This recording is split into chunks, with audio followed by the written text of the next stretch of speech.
Ya, Raja Petra, demo ni kena denda lah. Demo kecek tak boleh cakap England, demo kecek England pula. Kata kena kecek Melayu mana ni. Okay, thank you for those thoughts. Actually, Raja Petra touched on a few interesting things.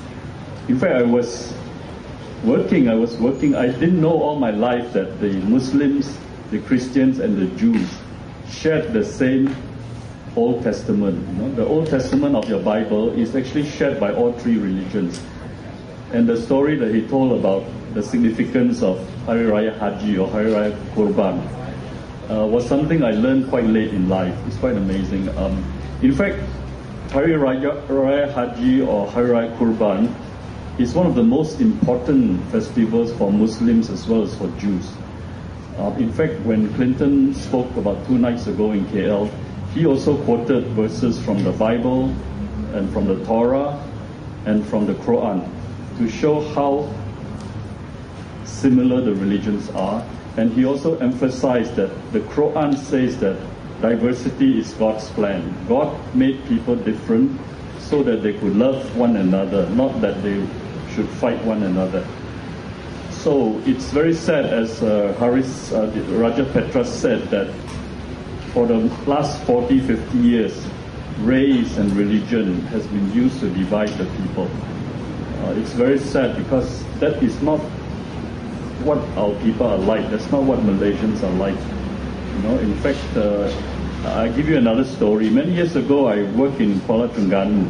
I stayed in a place called Kampung Kuala Ibai, where we were the only non-Malay and non-Muslim families amongst hundreds. It was basically a Malay kampung, and Raja Petra may not remember this, but he was my neighbor. Those days, of course, he had a lot of hair, and he had a nice beard like the Tengku Mahkota of Yeoh, and he was a great runner. He would run for miles every day.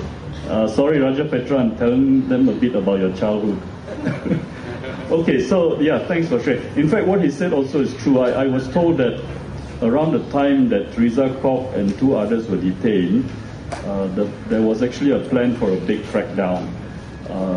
And this story came from within Kamunting itself, because every time there's a new batch of visitors coming, the staff have to prepare their rooms, So I was told that a lot of rooms were prepared at that time. But because of the international and domestic outcry, that plan did not take place, and I hope it's not deferred as we were ominously told a while ago.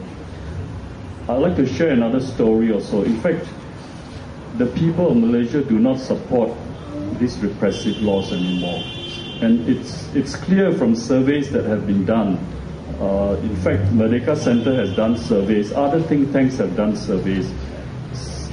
Something like 60% of the population who are polled today do not, between BN and Pakatan Rakyat, something like 60% of all races, of all age, of all geographical locations would rather vote for Pakatan Rakyat.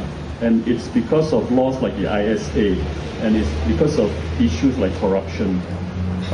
Just a few days ago, there was another report that was in the newspapers that said that, again based on a think tank study, that said that if elections were held today, 46% would vote for Pakatan Rakyat, 36% would vote for BN, and the 22% said they were undecided. You do the math and you see how people feel about these things. I'm a bit hesitant to share this in public, but knowing Tun Musa Hitam as a very forthright person, I'm sure he will not mind.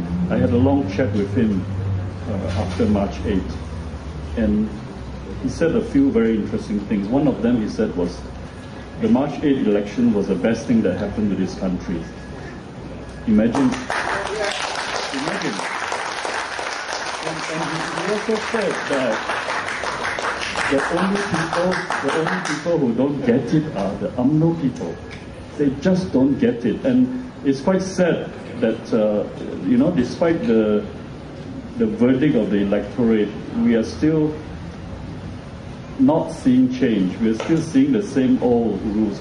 Perhaps if you are an opposition party sympathizer, you may think that that's a good thing, because as long as they don't get it, we will get it.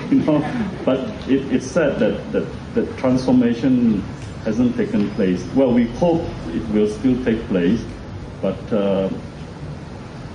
otherwise the people will change. If government doesn't change, the people will change them. Okay, next I'd like to call upon, I think Peter wants to share something. Peter Chong, would like to say something, sir?